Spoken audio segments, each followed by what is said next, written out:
He was in a school where I fought with tooth and nails, failing, struggling, bullied, suffered a major beatdown, to where broken bones, fractured bones happened. And with Bridge to Hope,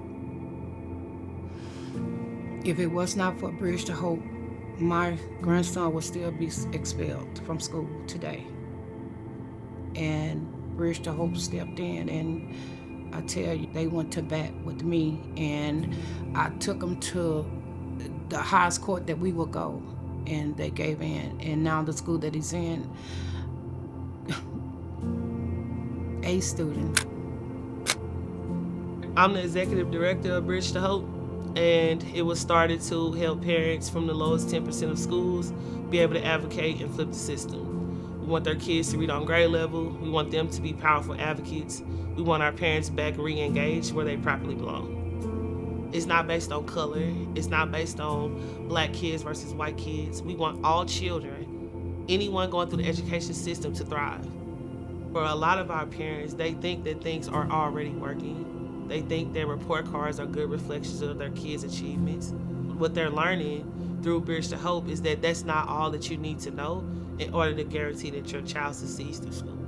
I know for a fact they just think he's just another student. The school he's at now, they put his behavior above academics. He's an awesome kid, he's very smart.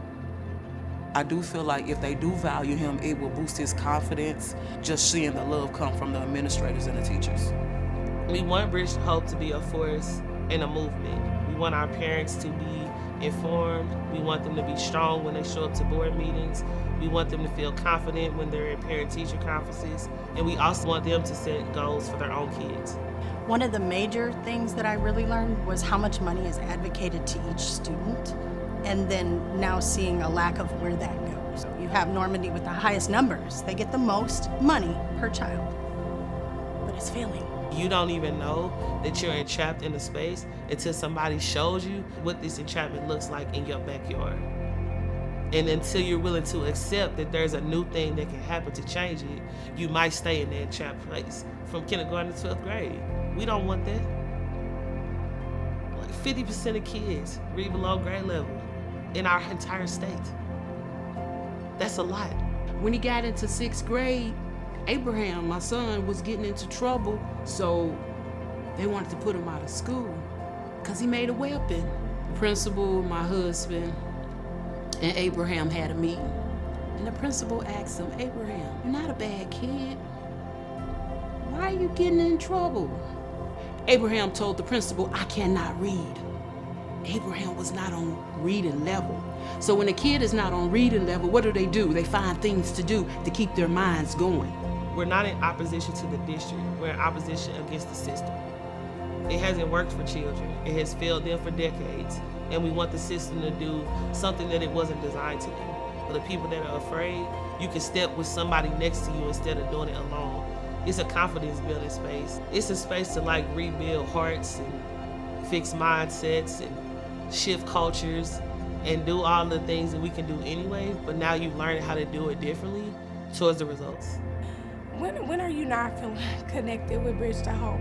From day one, you're being established as, hey, look, we're all cousins. And every time you go to Bridge to Hope, it's, hey, cuz, what you been up to, cuz? And then actually learning and hearing each other's stories from different parents and how to help them advocate, because we realize that we aren't going through this by ourselves. I really left with a lot of information and a lot of new cousins. So, yes, love it. When your cousins call you and tell you they're not coming back, what you gonna do?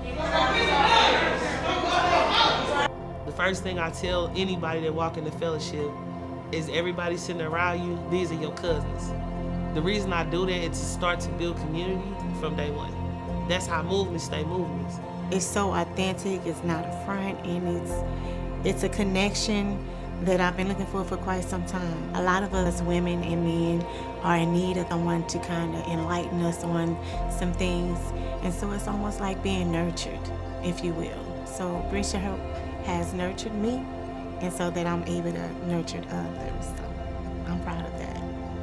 Well, I would say to any parent that cares about their child's education that Bridge to Hope is a good gathering, a good movement to join, because they teach you so many ways that you can get involved with the school and with the teachers so that you can learn more about their education, how they learn, how the grading system works, and just lots of informative things. A lot of times we as parents, it's not necessarily always pride, but it's sometimes shame, and you don't ask. But then when they had a conversation with me, they helped me. They did it so fast, I was like, man, I should have asked this a long time ago instead of just sitting on it. A lot of times we sit on stuff and we don't ask the right questions and nothing gets done.